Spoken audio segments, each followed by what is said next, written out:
അസ്സലാമു അലൈക്കും. എല്ലാവർക്കും സുഖമാണെന്ന് വിശ്വസിക്കുകയാണ്. അപ്പോൾ നമ്മുടെ ഈ പരിപാടി എന്ന് പറയുന്നത് പെൺകുട്ടികൾക്ക് മാത്രമായിട്ടുള്ള ഒരു പരിപാടിയാണോ ഇപ്പം നടക്കുന്നത്?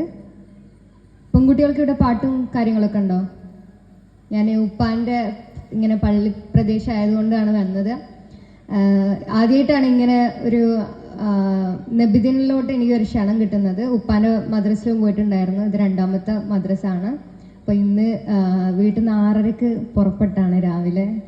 അപ്പോൾ 6:30-ക്ക് പുറപ്പെട്ട് 3 പ്രോഗ്രാം കഴിഞ്ഞതിന് ശേഷമാണ് ഉപ്പാൻ്റെ മദ്രസ പോയി. അത് കഴിഞ്ഞിട്ടാണ് ഇത് വരുന്നത്. ഇതിപ്പം 4ാമത്തെ 5ാമത്തെ പ്രോഗ്രാമാണ്.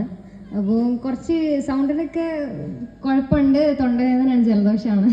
അപ്പോൾ ക്ഷമിക്കണം, ഉള്ള എനർജി എടുത്തിട്ട് ഞാൻ പറഞ്ഞോളാം. അപ്പോൾ ഞാനിപ്പം ഈ ഒരു സ്ഥാനത്ത്, ഈ ഒരു വേദിയിൽ നിങ്ങളുടെ മുന്നിൽ സംസാരിക്കാനുള്ള അവസരം പ്രത്യേകിച്ച് എൻ്റെ പാരൻസ് ആണ്. ഉപ്പുസ്താദ് ആയത്, അതായത് എൻ്റെ ഡ്രീം എൻ്റെ സ്വപ്നം എന്ന് പറയുന്നത് പൈലറ്റ് ട്രെയിനിങ് ആണ്. അപ്പം ഉപ്പ എന്നെ സപ്പോർട്ട് ചെയ്തു, ഉമ്മി സപ്പോർട്ട് ചെയ്തു.